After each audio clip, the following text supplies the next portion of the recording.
Tonight I'm going to review cross-sections of three-dimensional figures.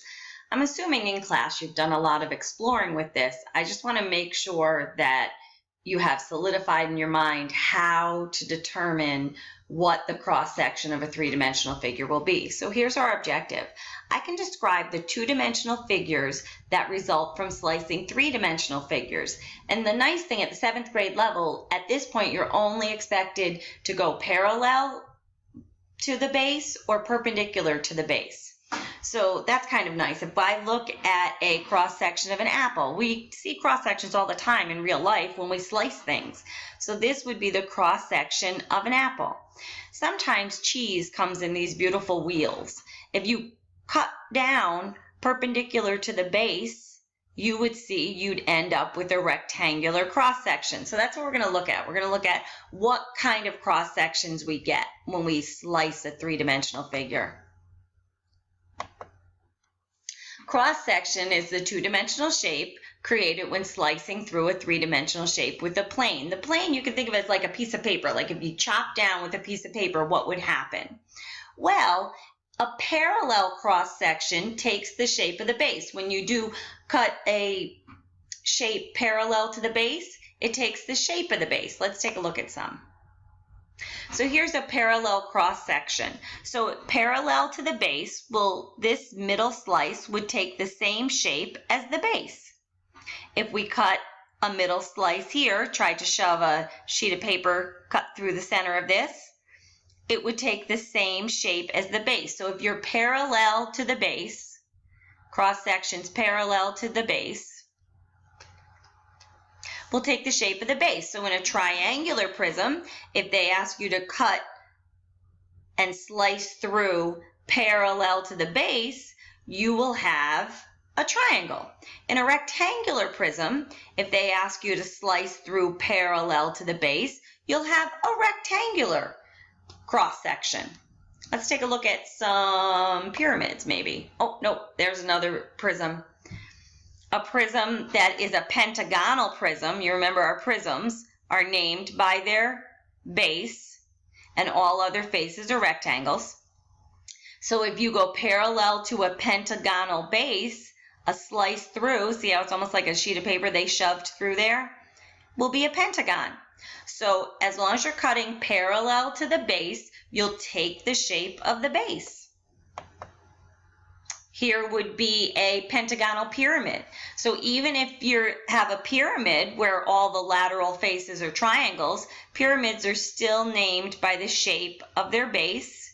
If the base of a pyramid is a pentagon and you slice through parallel to that base, beautiful horizontal chop through here, you'll get another pentagon as your cross section. Maybe one more. There you go. Let's say you're talking about a rectangular pyramid. You cut that parallel to the rectangular base, you're going to get a cross section that is a rectangle. So parallel to the base, the cross section takes the shape of the base. How about if we cut perpendicular? If the shape is cut perpendicular to the base, then the cross section looks just like the lateral face. So here, this is a triangular pyramid. Well, we know our lateral faces on a pyramid are a triangle. So if I slice through now perpendicular to that triangular base, I'm going to get a triangular cross section because the lateral faces of a pyramid are triangles. Let's take a look at another example. Here, this would be a rectangular pyramid. It's named by the shape of its base. If I slice perpendicular to that base, I come down at a 90-degree angle to that base, I'm going to take the shape of your lateral faces. And we know on a pyramid, our lateral faces are all triangles. What about a prism? Keep in mind, our prisms are named by the shape of their base. So this would be a triangular prism because the base is in the shape of a triangle. So if I slice through perpendicular to that base, I actually will get a rectangle because the lateral faces on our prism are rectangles. So if I take a perpendicular slice out of here, perpendicular to the base, I get the shape of the lateral face, which is a rectangle. So this is how it was asked on the New York State exam this year. It says the figure shown below consists of a square pyramid on top of a cube. The vertical plane passes through a vertical plane, so a vertical piece of paper, passes through point X and is perpendicular to the base of both shapes, slicing the figure into equal halves. Okay, so what they're telling you is your slice is going to be vertical. So you're going to cut down through this, okay? This is vertical, that's a vertical line. So they want you to slice vertically down through this and see what the middle section would look like. What shape is created by the intersection of the vertical plane to these three-dimensional shapes? Well, hopefully you can see if you slice vertically down through this, what shape are you going to get? Hopefully you see if we slice vertically down through this, slicing vertical, we're going to get the beautiful front face here. 1, 2, 3, 4, 5 sides. So hopefully you can see it's going to be a pentagon. Of course, hexagon didn't have a shot. There is no 6 sides here. 1, 2, 3, 4, 5. You just want to look at the outer slice. Square would be if we sliced through horizontally. Any horizontal slice would have ended with a square. And a triangle, well, you'd only get a triangle if you sliced only part way through. If I did a vertical slice but stopped here, then I could get a triangle. So it's a pentagon, definitely. Let's look at one more. This was on the 2015 New York State exam. It says a solid object was sliced to form 2 new objects. Each of the 2 new objects had a circular base. Which shape could not have been the original object? Well, let's take a look. Let's see, what does a cone look like? Oh, if I do a horizontal cross section of a cone, I'm going to get a circle.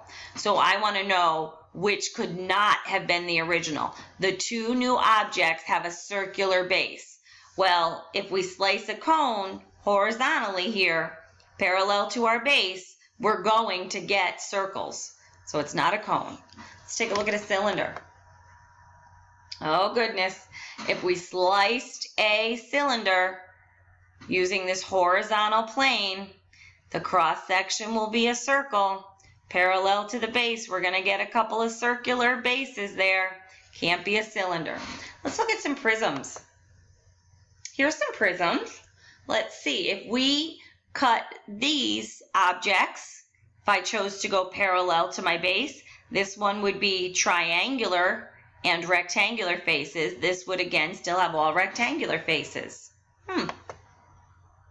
Here's another prism. Well, if I chop this prism, I'm going to get either rectangular faces or triangular faces. Okay, no circles seem to be appearing.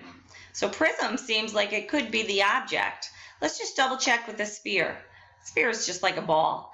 Oops, if you took the cross section of a sphere, you're absolutely getting a circle. I want the one that won't end in circles.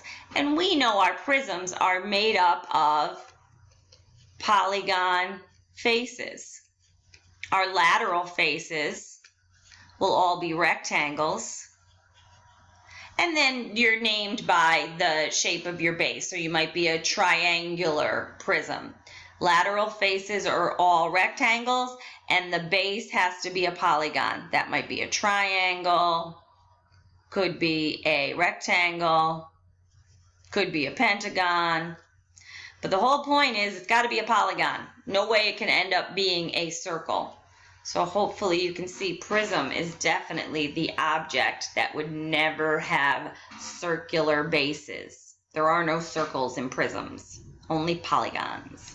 All right, so hopefully that's just a little bit of a review of slicing 3-dimensional objects. Have a good night.